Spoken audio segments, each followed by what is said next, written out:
ठाकुर जी को सबसे ज्यादा प्रिय यदि कुछ है तो जब उनका प्रेमी उनके सामने हो। मैं क्या करता हूं कथाओं में, हम प्रेम नहीं करते ठाकुर जी से, हम तो केवल दिखावा करते हैं, बनावटी प्रेम है हम लोगों का। वास्तविक हमसे प्रेम श्री ठाकुर जी करते हैं।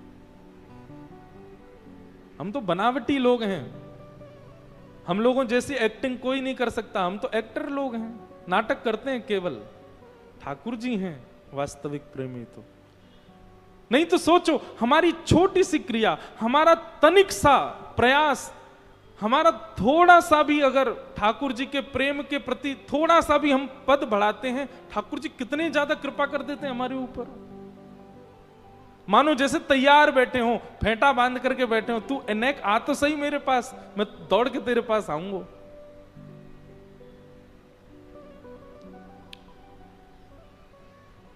ठाकुर जी ने जैसे ही पीछे मुड़ करके देखा, ग्वाल बालों को जब वहां नहीं पाया, बहुत रोए ठाकुर जी, ढूंढने लगे। अरे मधुमंगल, अरे श्रीदामा, अरे तन सुखा, मन सुखा, धन सुखा, तुम सबरे कहां चले गए भैया? मोए तुम्हारी बड़ी याद आ रही है, तुम सबरे कहां चले गए? ठाकुर जी ढूंढ रहे हैं, कोई ग्वाल बाल नहीं मिला। ठाकुर जी ने नेत्र बंद कर, एक बात याद रखिएगा बंधुओं, भगवान श्री कृष्ण ब्रज में जब लीला करते हैं ना, अपनी प्रभुता भूल करके लीला करते हैं। वो भूल जाते हैं कि मैं ईश्वर हूं। पहले तो ढूंढा, जब नहीं मिले तब एकांत में बैठ करके अपनी प्रभुता का चिंतन किया, मैं ईश्वर हूं। और अपनी दिव्य चेतना से, अपनी दिव्य शक्ति से जब ठाकुर जी ने नेत्र बंद करके चिंतन किया, कहां है ग्वाल बाल, तब देखा कि ब्रह्मलोक में बंधी बनाकर के मूर्छावस्था में पड़े हैं। ब्रह्मा ने उनका हरण कर लिया। ठाकुर जी के नेत्र लाल पड़ गए, ताम्रवर्ण हो गया ठाकुर जी का। लेकिन कुछ कहा नहीं ब्रह्मा को। जितने ग्वाल बाल थे, जितने बछड़ा बछिया हरण किए ब्रह्मा जी ने, सब भगवान ने अपने अंग से प्रकट कर दिए। मतलब ग्वाल बाल, गैया, बछड़ा ये सब कोई और नहीं, 1 वर्ष तक श्री कृष्ण ही सबके रूप में घूम रहे थे। इसके पीछे भी कथा आती है, हमारे पूज्य नाना जी सुनाते थे। जो लोग रास लीला पर संशय करते हैं कि भगवान ने पर स्त्रियों के साथ रास किया, बोले नहीं, ध्यान से सुनना। जब ये लीला हुई उस समय पूरे ब्रजमंडल में पूर्णमासी ने हल्ला कर दिया। पूर्णमासी एक उनकी कथा लंबी है। पूर्णमासी थी, उन्होंने हल्ला मचा दिया और हल्ला मचा करके क्या कहा, अरे सबरी गोपियों ध्यान से सुनो, अभी कछु महीना बाद 12-13 वर्ष के लिए ऐसा योग आ रहा है कि कोई ब्याह नहीं कर सकेगा, कहीं ब्याह नहीं होंगे। तो या हमारे अभी सही समय है, सबरे अपनी अपनी छोरीन को, अपने अपने छोरान को ब्याह कर दो। और उस समय ब्रजमंडल में जितने भी गोप ग्वाल थे वो सब श्री कृष्ण ही थे, क्योंकि ब्रह्मा जी हरण करके ले गए थे बाकी सबका। तो उस काल में जब गोपियों ने अपनी अपनी कन्याओं का ब्याह किया, जिन जिन गोपों से किया, वो गोप श्री कृष्ण ही थे, कोई और नहीं थे। तो एक प्रकार से ब्रजमंडल की समस्त गोपियों का विवाह श्री कृष्ण के साथ हुआ उसी काल में। पहली बात। दूसरी बात, जब ठाकुर जी यशोदा मैया की गोद में बैठे रहते हैं, यशोदा मैया का दुग्ध पान करते हैं, तो नंद भवन की 9 लाख गैया और गोकुल की सब गैया सब मन में विचार करें, बोले कि भैया काश हमारो लाला भी कन्हैया हो तो हमारे थन से मुख लगा करके पीतो तो हमें बड़ा सुख मिलता। ठाकुर जी बोले चिंता मत करो, तुम्हारी इच्छा भी पूरी करूंगा।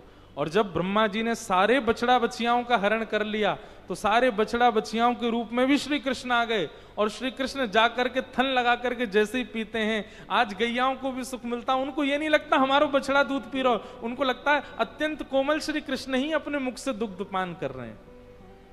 तो 1 वर्ष तक सब बछड़ा, सब बछिया, सब ग्वाल बाल, इन सब के रूप में ठाकुर जी ही थे वृंदावन में।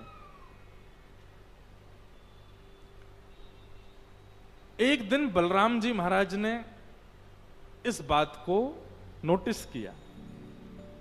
बलराम जी बोले, ठाकुर जी से बोले लाला, मोय ब्रज में कछु अटपटो सा लग रहा है। ठाकुर जी बोले क्यों? बोले गोपीन के छोटे छोटे बालक हैं, उनको इतना प्रेम ना करें, और तेरे संग जो सखा रहे उन्हें पूरे दिन गोदी में लिए घूमती रहे। गैयान के दूसरे बछड़ा छोटे छोटे, उन्हें तो अपने थनते मोहना लगा दें, और जिन बछड़ान को तू चरावे ले जाए, गैया पूरे दिन उन्हीं बछड़ान को चाटती रहे। मोह को तो कछु गड़बड़ लग रही है लाला। ठाकुर जी बोले दाऊ दादा नेत्र बंद करो। बलराम जी ने नेत्र बंद की, बोले अब खोल के देखो। और नेत्र खोल करके देखे तो जित देखूं, जिस ग्वाला को देखें, जिस बछड़ा को देखें, सब श्री कृष्ण, सबके रूप में श्री कृष्ण ही विचरण कर रहे हैं। मानो ब्रह्मा के द्वारा किया गया ये ब्रह्मा की मति घूम जाना, ब्रह्मा के चित्त में ये बात आ जाना कि ये परब्रह्म नहीं, ये भी ठाकुर जी की ही लीला है। ठाकुर जी ही ऐसा कुछ कर रहे हैं कि ब्रह्मा इन सबको हरण करे तो इन सबके रूप में मैं ही रहूं यहां पे। और 1 वर्ष तक समस्त गोपियों को, समस्त गैयाओं को ठाकुर जी ने सुख दिया। बड़ी अद्भुत लीला है वृंदावन की। बलराम जी प्रणाम करते हैं और प्रणाम करके लाला से कहते हैं, लाला तेरी लीला तू ही जाने भैया, कोई ना समझ सके तो है।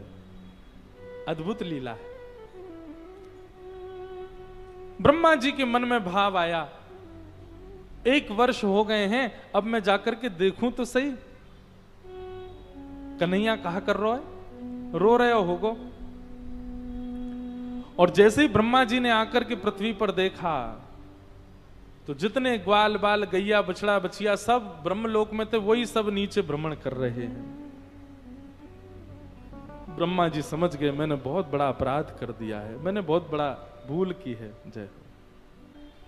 ये ठाकुर जी की लीला है। ठाकुर जी चाहते थे कि ग्वाल बालों का हरण हो ताकि उन रूप में ठाकुर जी कुछ दिन विचरण कर सकें। और ब्रह्मा जी को माध्यम बना करके भगवान ने हरण करवा लिया। और जब ब्रह्मा जी देखने के लिए पृथ्वी पर आए तो जितने ग्वाल बाल बछड़ा बछिया ऊपर सब नीचे भ्रमण कर रहे थे। ब्रह्मा जी समझ गए कि ओहो ये तो मैंने अपराध कर दिया। ब्रह्मा जी बोले ठाकुर जी से क्षमा मांगूं, लेकिन पहले ग्वाल बालों को ले आऊं। जैसे ही गए ब्रह्मलोक में तो ब्रह्मा जी से पहले ठाकुर जी ब्रह्मलोक चले गए और ब्रह्मा जी का रूप धारण करके बैठ गए और द्वारपालों से कह दिया, नकली ब्रह्मा बहुत घूम रहे हैं आजकल, कोई दूसरा ब्रह्मा आ जाए तो हमसे बिना परमिशन लिए उसको मार पीट के भगा देना है। ठाकुर जी ब्रह्मा जी का रूप धारण करके बैठ गए और यहां द्वारपालों के पास में असली ब्रह्मा पहुंचे, नीचे से आए। जैसे ही उन्होंने प्रवेश करना प्रारंभ किया, द्वारपाल बोले कहां घुसे जा रहे हो, चलो भाग यहां से। ब्रह्मा जी बोले तुम जानते नहीं हम कौन, हम ब्रह्मा हैं। बोले तेरे जैसे ब्रह्मा घनेरे डोले, चल भाग यहां से, हमारा असली ब्रह्मा तो भीतर बैठो है। ब्रह्मा जी समझ गए, बोले कि ये सब ठाकुर जी कर रहे हैं। एक बात सदैव याद रखना बंधुओं, जाको प्रभु दारुण दुख देहि ताकि मति पहले हर ले। ठाकुर जी जिसको कष्ट देने का मन बनाते हैं ना, उसकी बुद्धि का हरण कर लेते हैं। उस व्यक्ति का विवेक शून्य हो जाता, उसको ये पता नहीं होता मैं कर रहा हूं वो गलत है कि सही है। वही व्यक्ति जो 5 साल पहले तक उस काम को गलत बताता था, आज वो स्वयं करने लग जाए तो समझ जाना ठाकुर जी ने उसकी मति छीन ली है और अब इसको कष्ट देंगे ठाकुर जी, इसका नाश करेंगे। हमारे पास तो एक मति, ब्रह्मा के तो 4 मुख हैं, चारों की मति हर ली ठाकुर जी ने। ब्रह्मा जी नहीं पहचान पाए ठाकुर जी की लीला को, तो हम तो मानव हैं। ब्रह्मा जी ने स्वीकार कर लिया कि मैं नकली ब्रह्मा हूं, पर मुझे असली ब्रह्मा का दर्शन करा दो।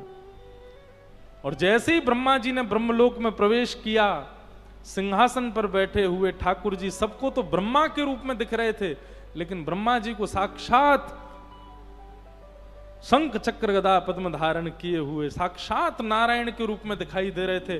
क्रोध में भर करके भगवान खड़े हैं, आंखें लाल पड़ी हैं। ब्रह्मा जी देख करके थरथर कांपने लगे। कान पकड़ लिए ब्रह्मा जी ने, मुझे क्षमा कर दो नाथ, मुझसे बहुत बड़ी भूल हो गई, मैं आपकी लीला नहीं समझ पाया, मैं आपका भाव नहीं समझ पाया। मुझे लगा कि आप परब्रह्म यज्ञ भोक्ता भगवान, परम शुद्ध रहने वाले परमात्मा, आप